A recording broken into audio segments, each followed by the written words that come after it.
Martin Luther king junior America की वो शख्सियत हैं जिन्हें रहती दुनिया तक याद रखा जाएगा।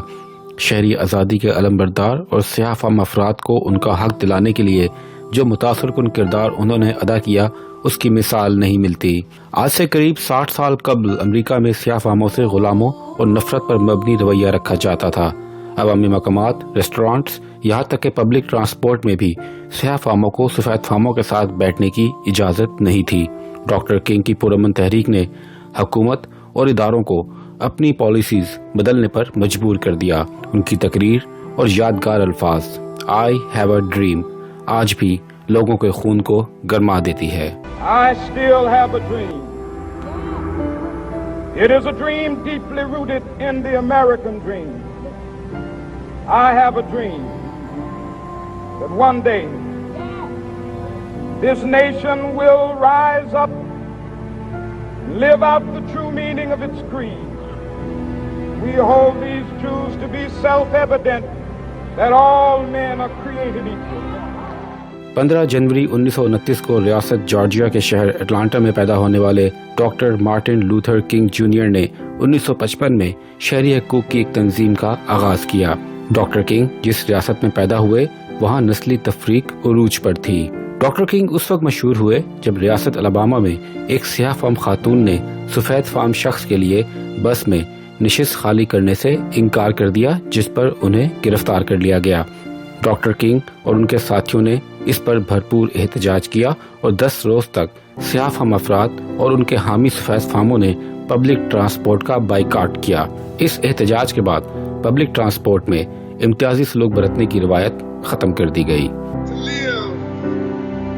A long life, longevity has its place. But I'm not concerned about that now. I just want to do God's will. And He's allowed me to go up to the mountain. And I've looked over and I've seen the promised land. I may not get there with you, but I want you to know tonight that we as a people will get to the promised land. अगस्त 1963 तक नस्ली मसावात के लिए की जाने वाली जद्दोजहद America भर में फैल चुकी थी।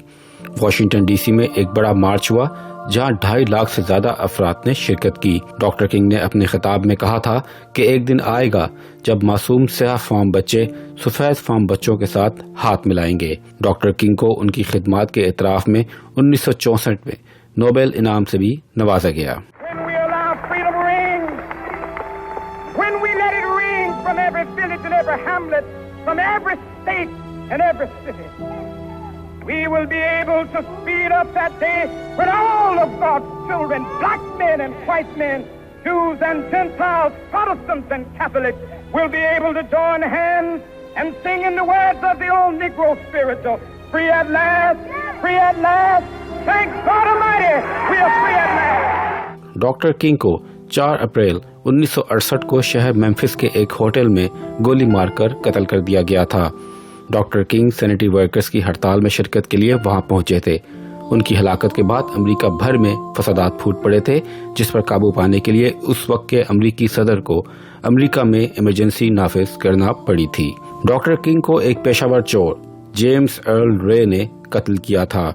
कई सियाह फाम अफराद डॉक्टर किंग के कत्ल को सफेद फामो ग्रोह और हुकूमती साजिश करार देते रहे, लेकिन अमेरिकी महकमा इंसाफ के मुताबिक इस तरह के कोई सबूत नहीं मिले। डॉक्टर किंग के कातिल को बरतानिया से गिरफ्तार किया गया और जुर्म का इकरार करने पर उसको 99 साल की कैद हुई। डॉक्टर किंग का कातिल 23 अप्रैल 1998 को 70 साल की उम्र में जेल में इंतकाल कर गया था। डॉक्टर किंग की याद में मनाए जाने वाले दिन अमेरिका में आम तातील होती है और उनकी याद में खून और खाने के अतियात दिए जाते हैं, जबकि वाशिंगटन डीसी में नस्ब उनके मुजस्मे के अहाते में भी जश्न का समा होता है। वाशिंगटन डीसी में नस्ब मार्टिन लूथर किंग जूनियर का ये मुजस्मा हमें याद दिलाता है कि किसी शख्स पर रंग, नस्ल या मजहब की बुनियाद पर कोई फोकियत हासिल नहीं और सब इंसानों को बराबरी के हकूक़ के साथ ज़िंदगी गुजारने का हक हासिल है। ये मुजस्मा इस बात की भी गवाही देता है कि मकासद तक पहुँचने के लिए पुरतशद्दुद रास्ते ही नहीं बल्कि पुरअमन रास्ते भी मंजिल मकसूद तक पहुँच जाते हैं। जहां ज़ेब अली, एयरवे न्यूज़, वाशिंगटन।